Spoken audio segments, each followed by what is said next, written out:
സൈഡിൽ ക്ലിക്ക് ചെയ്യുന്നു. അപ്പോൾ നിങ്ങൾക്ക് ഇവിടെ കാണാൻ പറ്റും എന്തൊക്കെയാ capture phase, document, capture phase HTML, അത് കഴിഞ്ഞ് ബോഡി, പിന്നെ ഗ്രാൻഡ് പാരന്റ്, പിന്നെ പാരന്റ്, അവസാനം ക്ലിക്ക് ഡൗൺ ചൈൽഡ്. അപ്പോൾ ഇതാണ് നമ്മളുടെ ടാർഗറ്റ്. ഓക്കെ, ഇനി ടാർഗറ്റിൽ എത്തിക്കഴിഞ്ഞാൽ ഇത് വന്ന വഴിക്ക് തിരിച്ചു പോകും. അപ്പം എന്ത് വരും? അതിനാണ് ബബ്ലിംഗ് ഫേസ് എന്ന് പറയാം. അപ്പോൾ പാരന്റിൽ ഫസ്റ്റ് ക്ലിക്ക് ചെയ്യും, പിന്നെ ഗ്രാൻഡ് പാരന്റിലേക്ക് പോകും, പിന്നെ ബോഡിയിലേക്ക് പോകും, പിന്നെ HTML പോകും, പിന്നെ ഡോക്യുമെന്റിലേക്ക് പോകും. ഓക്കെ, ഇത്രയും മനസ്സിലായെന്ന് വിചാരിക്കുന്നു. ഇനി ക്യാപ്ചറിങ് ഫേസ് എപ്പോഴും ഓപ്ഷണലാണ്. നിങ്ങൾക്ക് വേണമെങ്കിൽ കൊടുക്കാം, ഇല്ലെങ്കിൽ കൊടുക്കണ്ട. ഓക്കെ, അപ്പോൾ ക്യാപ്ചറിങ് ഫേസിൽ ഏതെങ്കിലും ഒരു ഇവന്റ്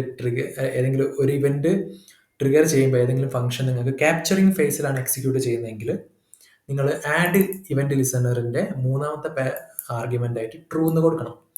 ട്രൂ എന്ന് കൊടുത്താൽ ഈ ഒരു പർട്ടിക്കുലർ ഫംഗ്ഷൻ ക്ലിക്ക് ഇവന്റിൽ ക്യാപ്ചറിങ് ഫേസിൽ ട്രിഗർ ചെയ്യും. അതുകൊണ്ടാണ് നമ്മൾ